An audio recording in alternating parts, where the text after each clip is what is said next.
ক্ষমতার মোহে আচ্ছন্ন হয়ে পড়েছিলেন শেখ হাসিনা। গদি রক্ষার জন্য প্রয়োজনে রক্তপাত, প্রাণহানি কোনো কিছুই তাকে থামাতে পারেনি। দেশের হাজারো মানুষের জীবন ঝুঁকির মুখে ঠেলে দিয়েও তিনি আঁকড়ে ধরেছিলেন ক্ষমতার মসনদ। শেষ মুহূর্তে যখন সবকিছু নিয়ন্ত্রণের বাইরে চলে যাচ্ছিল, তখন বাধ্য হয়ে ছোট বোন শেখ রেহেনা কান্নাজড়িত কণ্ঠে বড় বোনের পা জড়িয়ে ধরেন।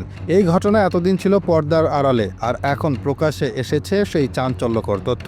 ঠিক কি ঘটেছিল সেই দিনগুলোতে, কিভাবে ভেঙে পড়েছিল এক স্বৈর শাসকের শাসনভিত্তি, জানতে পুরো ভিডিওটি শেষ পর্যন্ত দেখে নিন।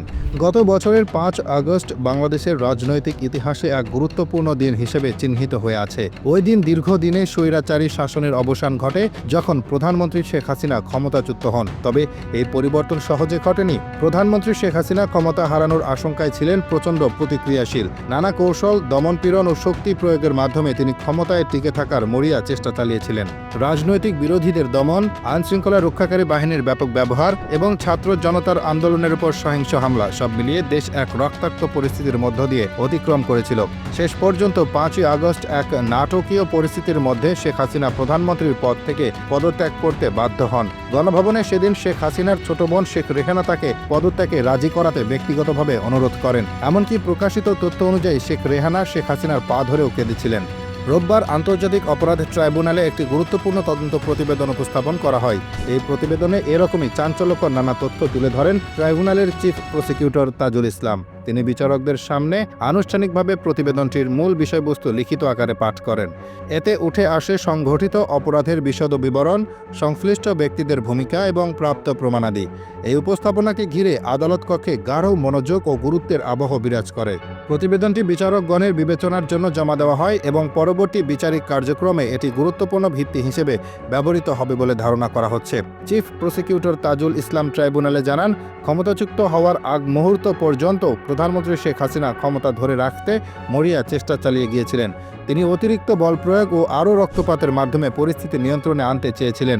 গত বছরের ৪ আগস্ট সোমবার সকাল 10:30 থেকে প্রায় 1 ঘণ্টাব্যাপী তিনি রাষ্ট্রের বিভিন্ন বাহিনীর শীর্ষ কর্মকর্তাদের সঙ্গে বৈঠক করেন।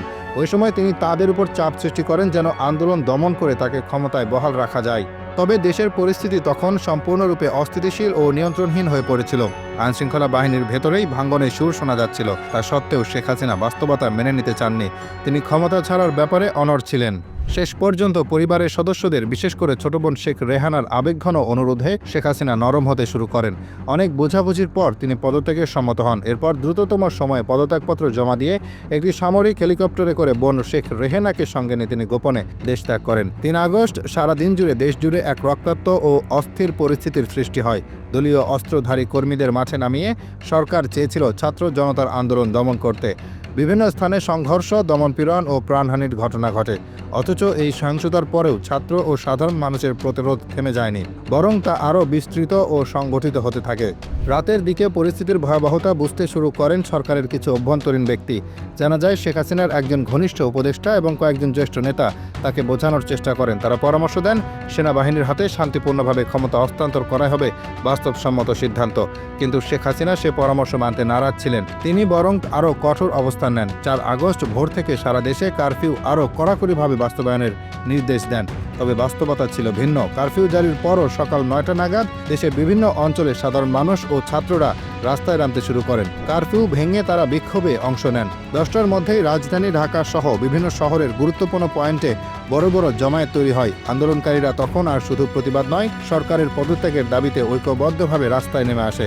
এ সময় চিফ প্রসিকিউটর ট্রাইব্যুনালকে বলেন, ওবায়দুল কাদের, সালমান এফ রহমান, আনিসুল হক, আসাদুজ্জামান খান কামাল তাকে পদত্যাগ করতে না করেছিলেন। ৫ আগস্ট সকাল 10:30টার দিকে প্রধানমন্ত্রী শেখ হাসিনা গণভবনে তলব করেন 3 বাহিনীর প্রধান ও পুলিশের মহাপরিদর্শককে। দেশের ক্রমবর্ধমান অস্থিরতা ও আন্দোলনের বিস্তার নিয়ে তিনি দৃশ্যত উদ্বিগ্ন ও ক্ষুব্ধ ছিলেন। বৈঠকে তিনি প্রশ্ন তোলেন, নিরাপত্তা বাহিনী কেন আন্দোলনকারীদের দমন করতে পারছে না। তিনি ক্ষোভ প্রকাশ করে বলেন, আন্দোলনকারীরা এমনকি আইনশৃঙ্খলা রক্ষাকারী বাহিনীর সাজোয়া যান পর্যন্ত দখলে নিচ্ছে, সেগুলোতে লাল রং মেখে প্রতিরোধের প্রতীক তৈরি করছেন।